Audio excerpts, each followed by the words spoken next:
Right then, good morrow and welcome to Zoo Tycoon Eccentric. We have a very exciting episode today, which is very normal, but still very exciting, because I discovered this zoo, which I had no idea existed. I barely remember building it.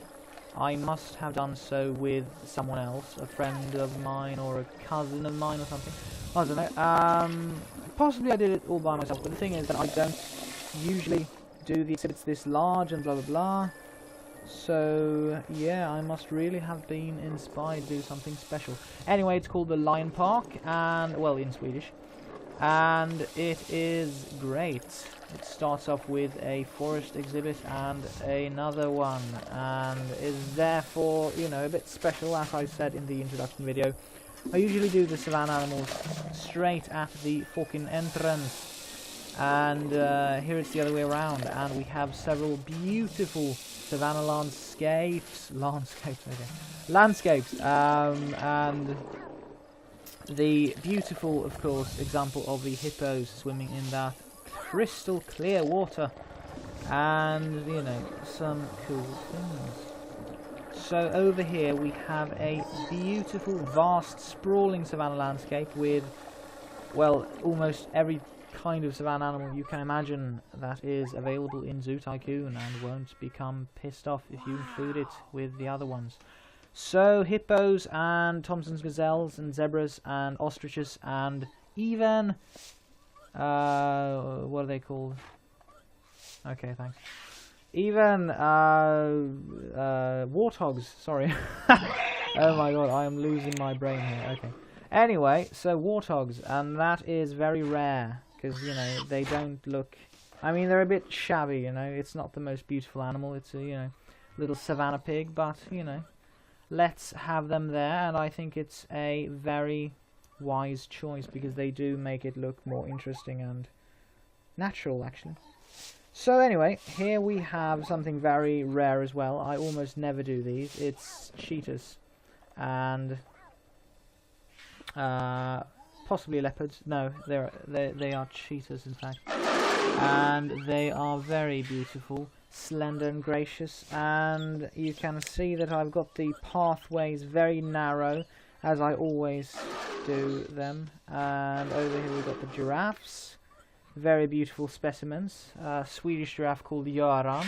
Very nice example of how to name your animals.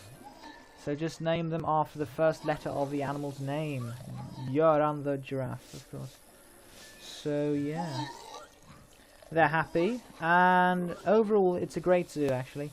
And, of course, the African elephants. Now, one interesting thing is that I often marginalize the African elephants lately.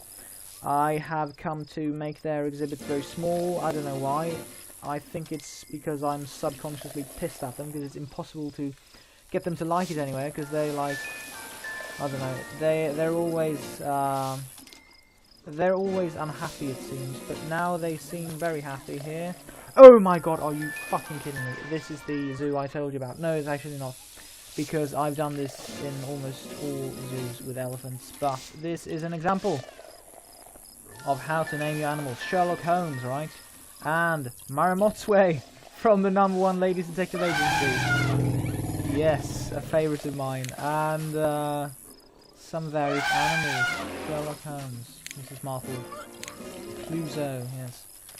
So anyway, that is in fact a good choice, as I said. If you can't come up with a good name for an animal and you have an exhibit full of animals that can do a certain thing and are a certain species, then just do a theme like TV characters or whatever. You know, Greek, Roman gods, whatever. Just as long as it's consistent and constantly giving you new ideas of what to name your animals, then it's great. And also, I really just have to say how much I like this insect house. It's so nicely fit into the landscape. It's just there, and it's constantly being, you know, visited, and it's right next to the restaurants. It just fits in nicely into the general landscape. And also, the thing is that when I started out, I do remember actually vaguely creating this zoo. I remember thinking, well, if I'm going to name the entire zoo the Lejonparken, then surely the lion exhibit must be really big. And I thought about the there's a TV show from Animal Planet, I don't know what it's called, no, Monkey World or something. And I thought about the fact that they had several different exhibits for chimpanzees, which was really special, but that was because they were sort of a sanctuary zoo thing, so they weren't like a normal zoo. They were a monkey and ape sanctuary. But anyway, so I thought about that, and I said, like, what if I had 2 lion exhibits or something? But that would have been a bit ridiculous. So I just did a very big one, and a very fancy one with a lot of toys and accessories. But yeah, so this is another example of a zoo which you can make. And I will probably keep on expanding this one because it looks really good, actually. I was surprised. And I think one secret as to why it's so good is actually the space. Like, the exhibits are so big, and also it just looks nice with savannah exhibits. And I almost never do like cheetahs or, you know, giraffes as a separate exhibit. You know, sometimes I'll try to have giraffes and elephants together. I mean, sometimes I'll do giraffes as a separate exhibit, but, you know, not that often. If you're wondering, by the way, I will, of course, feed the animals. I don't know what's going on there. Why don't they have food?